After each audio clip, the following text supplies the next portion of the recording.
Hello my dear friends. किताबें पढ़ना और अच्छी किताबें पढ़ना बहुत जरूरी है। इसीलिए मैं अपने YouTube पर मस्ट रीड बुक्स का सिंपल हिंदी सार लेकर प्रस्तुत हुई हूँ, ताकि आपको थोड़े टाइम में ही इन मस्ट रीड बुक्स का मुख्य कंटेंट पता चल जाए। इस प्रयास में आज हम जानेंगे रिच डैड पुअर डैड पुस्तक के बारे में। तो आइए बिना देरी के शुरू करते हैं इस कहानी को। इस किताब के लेखक मिस्टर रोबोट कियोसाकी हैं। वो अपनी इस पुस्तक में कहते हैं कि उनके दो पिता हैं। एक अमीर है, जिन्हें वो रिच डैड कहते हैं, और दूसरे गरीब हैं, जिन्हें वो पुअर डैड कहते हैं। इस किताब में उन्होंने अपने दोनों पिता के विचारों से जो सीख ली है, उसी के बारे में बताया है। और खासकर जैसे कि अमीर कैसे बना जाए, अमीर बनने के लिए क्या क्या करना पड़ेगा, लोग पैसा कमाने के बारे में कैसे सोचते हैं, पैसा कमाने की शुरुआत कैसे की जाए, आदि। ये पुस्तक शुरू होती है जब ऑथर कियोसाकी अपने दोनों पिता पुअर डैड और रिच डैड को देखते हैं। जहां उनके पुअर डैड बहुत ही पढ़े लिखे थे, उन्होंने पीएचडी भी कर रखी थी, और उनके दूसरे पिता उनके रिच डैड ने अपनी स्कूल की पढ़ाई भी पूरी नहीं की थी। एक पिता पुअर डैड फाइनेंशियल पैसों की समस्या से जूझ रहे थे, और दूसरे रिच डैड शहर के सबसे अमीर व्यक्तियों में से एक थे। तब कियोसाकी ने सोचा, ऐसा क्यों?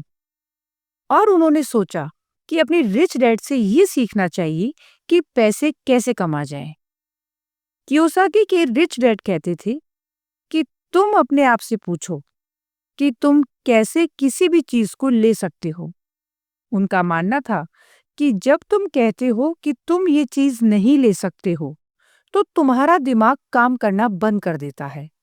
और उसके विपरीत, जब तुम अपने आप से ये सवाल पूछते हो कि तुम उस चीज को कैसे ले सकते हो, तो तुम्हारा दिमाग अपने आप काम पर लग जाता है।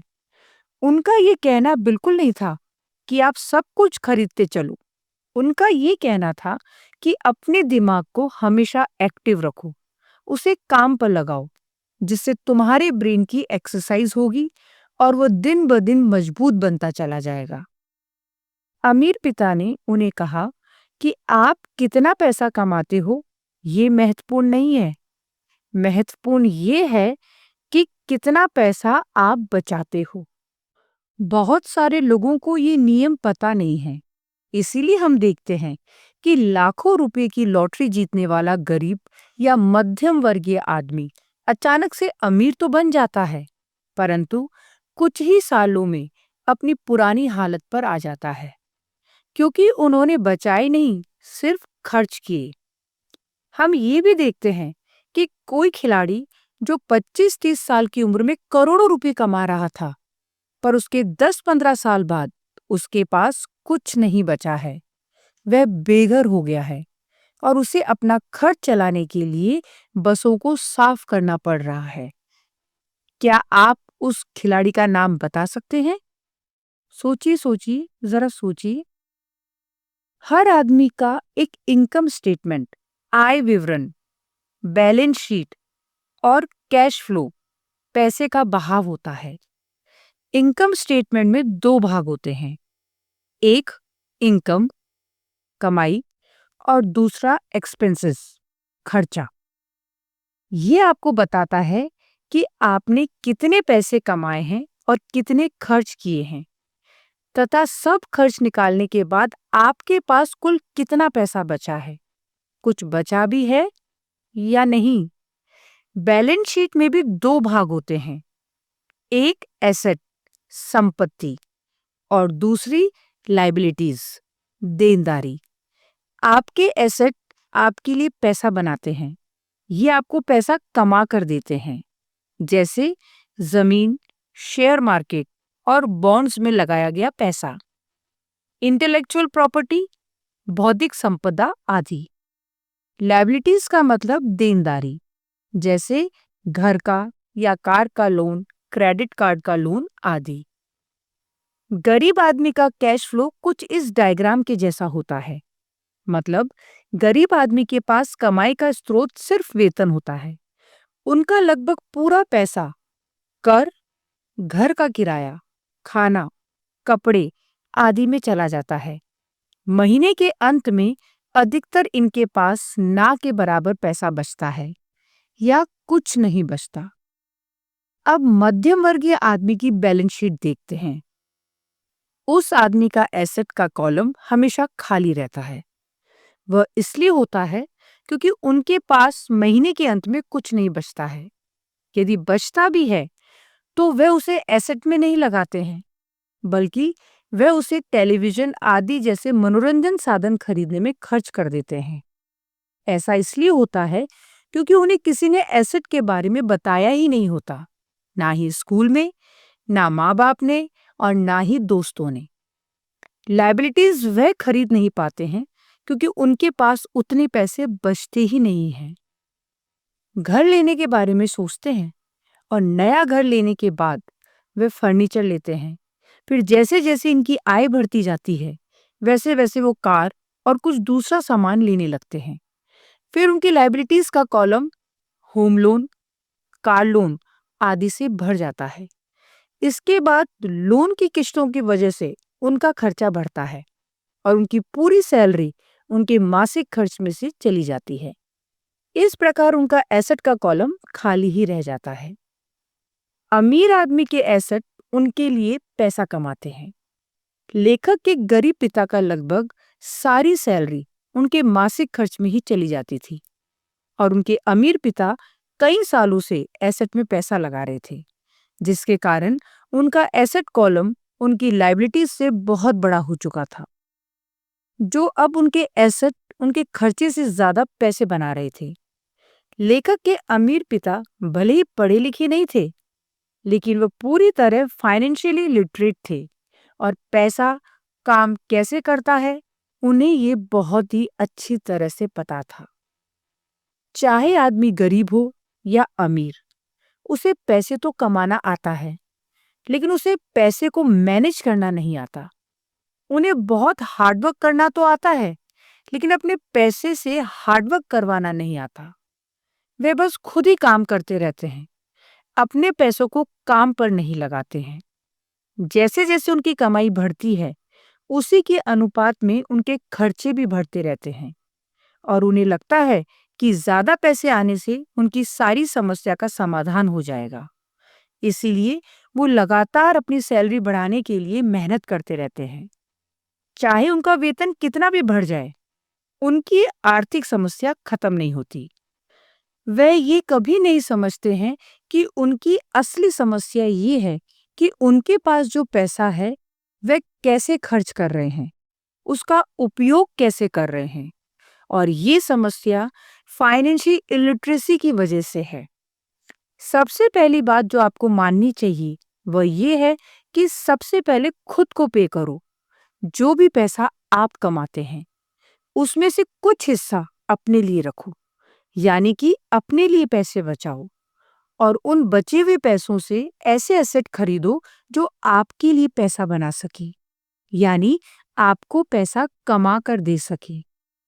अमीर और गरीब लोगों में सबसे बड़ा अंतर ये होता है कि गरीब लोग पहले सब पैसे खर्च कर लेते हैं, फिर आखिर में अपने लिए रखने का सोचते हैं, जिसकी वजह से ज्यादातर समय वे अपने लिए कुछ भी नहीं बचा पाते और अंत में ना ही वे उसे किसी एसेट में निवेश कर पाते हैं और ना ही पैसे से पैसा बना पाते हैं। वही अमीर लोग सबसे पहले अपने लिए पैसे बचाते हैं और उसके बाद अपने खर्चे करते हैं।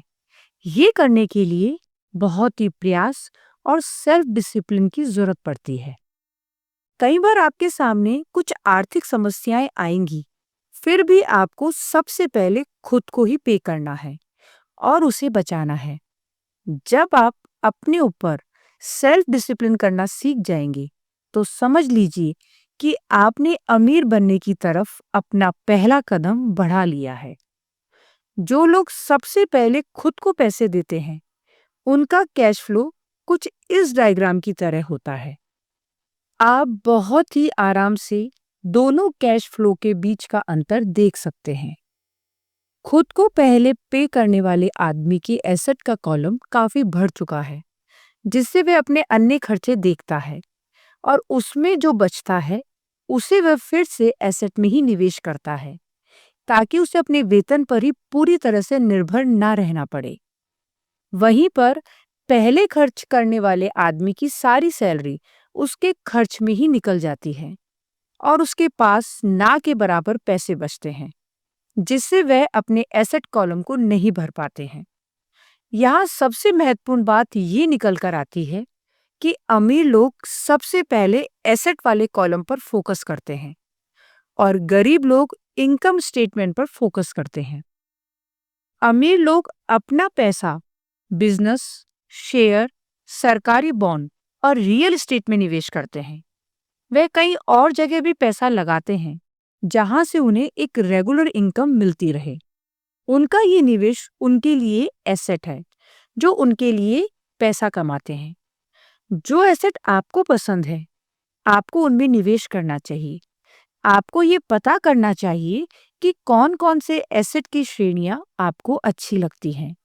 उसके बारे में बहुत ही गहराई में जाकर अध्ययन करना चाहिए, जानकारी लेनी चाहिए और जैसे वह आगे आने वाले समय में किस प्रकार का आपको मुनाफा दिलाएगी। उस एसेट से कोई अन्य स्रोत भी बन पाएगा या नहीं। यहाँ पर एक और महत्वपूर्ण बात यह है कि अमीर लोग महंगे बंगले, आभूषण, बड़ी गाड़ी आदि लग्जरी की चीजें आखिरी में खरीदते हैं।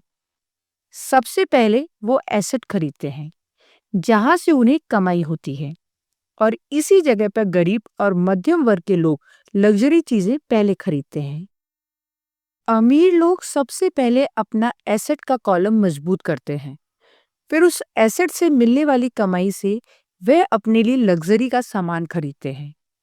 अगर उन्हें कोई महंगी चीज खरीदनी है, तो वो पहले सोचते हैं कि किस तरह से अपने एसेट कॉलम को मजबूत किया जा सकता है, जिससे एसेट से मिलने वाली कमाई बढ़ेगी और उस कमाई से वे उस महंगी चीज को खरीदेंगे। वे लगातार अपने दिमाग का उपयोग करते हैं, उससे एक्सरसाइज करवाते हैं, जिससे उन्हें पैसे कमाने के नए नए विचार मिलते रहते हैं। इस तरह वे लग्जरी का सामान खरीदने से पहले अपनी कमाई तथा उसके स्रोत बढ़ाने के बारे में पहले सोचते हैं।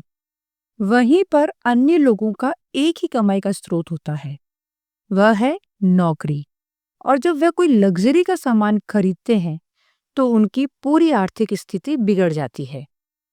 जिन गरीब या मध्यम वर्गीय लोगों की लॉटरी लगती है, वह भी अपनी एसेट पर निवेश करने के बजाय खर्च बढ़ाते जाते हैं। इस तरह कुछ साल के बाद फिर से अपनी पुरानी आर्थिक स्थिति पर आ जाते हैं। यहाँ पर इनकम समस्या नहीं है, समस्या ये है कि उसका प्रबंधन यानी मैनेजमेंट, अर्थात आप किस तरह उन पैसों का उपयोग कर रहे हैं। अमीर लोग और अमीर बनते जा रहे हैं, गरीब लोग और गरीब बनते जा रहे हैं और मध्यम वर्गीय लोग संघर्ष कर रहे हैं, क्योंकि पैसों के बारे में हमारे यहाँ स्कूल, कॉलेज और घरों में नहीं सिखाया जाता है। हमारे स्कूल और कॉलेज में हमें सिर्फ प्रोफेशनल स्किल के बारे में सिखाया जाता है, हमें फाइनेंशियल स्किल के बारे में नहीं सिखाया जाता। इसीलिए आज doctors, engineers, managers and pilots आदि जिन्होंने अपने स्कूल और कॉलेज में अच्छे मार्क्स लाए थे, वो आज अच्छी सैलरी होने के बाद भी फाइनेंशियली स्ट्रगल कर रहे हैं। आपके पास हमेशा मल्टीपल इनकम सोर्सेस, आय के कई स्रोत होने चाहिए। अधिकतर लोगों का एक ही कमाई का माध्यम होता है, जो कि उनकी सैलरी है।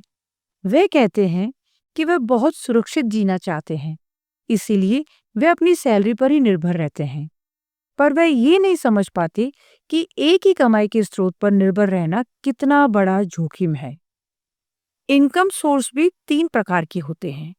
पहला, ऑर्डिनरी, मतलब आपकी सैलरी।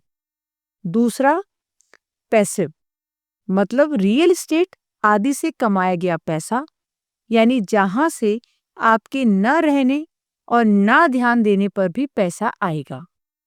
तीसरा, पोर्टफोलियो, मतलब शेयर बाजार और सरकारी बॉन्ड से कमाया गया पैसा।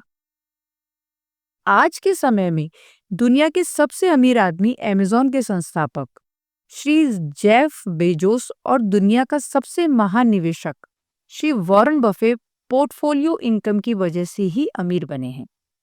वहीं अगर बात करें अमेरिका के राष्ट्रपति श्री डोनाल्ड ट्रंप और इस किताब के लेखक श्री रॉबर्ट कियोसाकी की, तो वो पैसिव इनकम की वजह से अमीर बने हैं। लेखक के रिच डैड हमेशा कहते थे कि तुम्हें अपने ऑर्डिनरी इनकम सोर्सेस को जल्द से जल्द पैसिव इनकम या पोर्टफोलियो इनकम में बदलना चाहिए, यानी अपना पूरा ध्यान एसेट का कॉलम बढ़ाने पर देना चाहिए। अगर आपके पास अच्छे अवसर आ रहे हैं लेकिन आपके पास पैसा ही नहीं है, या अवसर आपके सामने है लेकिन आपको दिख ही नहीं रहा है, तो इसका मतलब है कि आपके पास फाइनेंशियल इंटेलिजेंस नहीं है। दिमाग हमारा सबसे पावरफुल एसेट है। अगर उसे हम अच्छे से ट्रेन करते हैं तो आपको कई अच्छे अवसर ढूंढने में और अच्छे अवसर उत्पन्न करने में मदद मिलेगी, जिससे आप बहुत अच्छी कमाई कर सकते हैं। Focus on learning, not earning. आपको लर्निंग पर फोकस करना होगा, अपने दिमाग को फाइनेंशियली ट्रेन करना होगा। आपका माइंड फाइनेंशियली ट्रेंड होगा तभी वह नए फाइनेंशियल अवसरों को देख पाएगा। कोई भी चीज सीखते हुए आपको अपना माइंड खुला रखना चाहिए। आज के समय में बहुत सारे लोग जब उनके सामने कोई नया विचार आता है तो उसे सही से नहीं सुनते हैं या अनसुना कर देते हैं। वहीं पर जो सही में बुद्धिमान होते हैं वह नए विचारों का खुले मन से स्वागत करते हैं, उसे तुरंत नोट कर लेते हैं। वह बोलने से ज्यादा सुनने पर फोकस करते हैं। आज के समय में जो अलग अलग एसेट हैं, जैसे कि जमीन, शेयर बाजार, सरकारी बॉन्ड, नए बिजनेस आदि, आपको किसी में भी निवेश करने से पहले अपने दिमाग को खुला रखकर उसका अध्ययन करना होगा। जो लोग लर्न की जगह अर्न पर फोकस करते हैं, वह पैसा तो कमाते हैं लेकिन उसे अच्छे से मैनेज नहीं कर पाते हैं। फिर आगे चलकर किसी ना किसी फाइनेंशियल समस्या में फंसते रहते हैं। फाइनेंशियल नॉलेज ना होने की वजह से लोग अपने आसपास चल रही जल्दी से अमीर बनने वाली किसी योजना में किसी के कहने पर पैसा लगा देते हैं। फिर उसके बाद वह कंपनी उनका पैसा लेकर भाग जाती है। इसलिए लेखक के रिच डैड ने उनसे कहा कि पहले लर्निंग पर ध्यान देना चाहिए, बाद में अर्निंग पर। फाइनेंशियल लर्निंग आजीवन चलने वाली प्रक्रिया है। जब भी तुमसे गलती होगी तुम उससे सीखो और अगले समय वह गलती ना करो। गलतियों से बिल्कुल ना डरो। जब कोई जीतने के लिए खेलता है तो उससे गलतियां होती हैं, लेकिन सबसे महत्वपूर्ण है कि उस गलती से सीखकर आगे अच्छा करना। रिच डैड ने लेखक को रिस्क मैनेजमेंट सीखने को कहा। इस संदर्भ में मिस्टर वॉरेन बफे ने कहा है कि risk comes from not knowing what you are doing. आप क्या कर रहे हैं, यदि आपको वह पता नहीं है तो वह जोखिम है। यदि आप गाड़ी चला रहे हैं और आपको गाड़ी चलाना ही नहीं आता है तो वह रिस्क है। इसको कम करने के लिए पहले आपको गाड़ी चलाना सीखना पड़ेगा। इसी तरह फाइनेंशियल रिस्क को भी फाइनेंशियल ज्ञान और स्किल डेवलप करके कम किया जा सकता है। इसीलिए किसी भी एसेट में निवेश करने से पहले उसके बारे में सही से जानना और उसके बारे में स्किल होना बहुत जरूरी है। आइए हम आगे देखते हैं कि लेखक ने अपने फाइनेंशियल ज्ञान और स्किल का उपयोग करके कैसे पैसे बनाए। 1989 में रॉबर्ट अमेरिका में जहां रहते थे उसके पास के एक स्थान से गुजर रहे थे। वहां उन्होंने देखा कि वहां के अधिकतर घरों पर सेल के बोर्ड लगे हैं। उस समय अमेरिका में मंदी आ गई थी, शेयर बाजार टूट चुका था तथा वहां की रियल एस्टेट का बाजार भी बहुत ही खराब हालत में था। उन्होंने देखा कि वहां पर एक घर के नोटिस बोर्ड पर बहुत दिनों से सेल का बोर्ड लगा हुआ था। तब वे उस घर के मालिक से मिले। उन्होंने उसके मालिक से पूछा कि ये घर कितने में बेच रहे हो।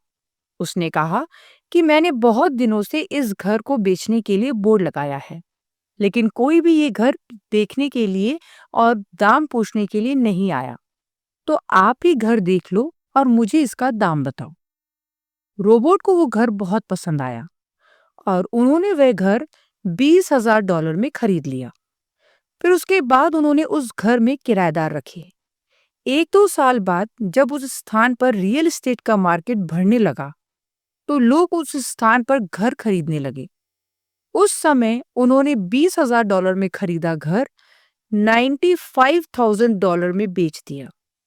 यहाँ ध्यान देने वाली बात यह है कि उन्होंने सिर्फ उस घर के दाम में ही मुनाफा नहीं कमाया, बल्कि उसमें किराएदार रखकर भी उससे पैसा बनाया।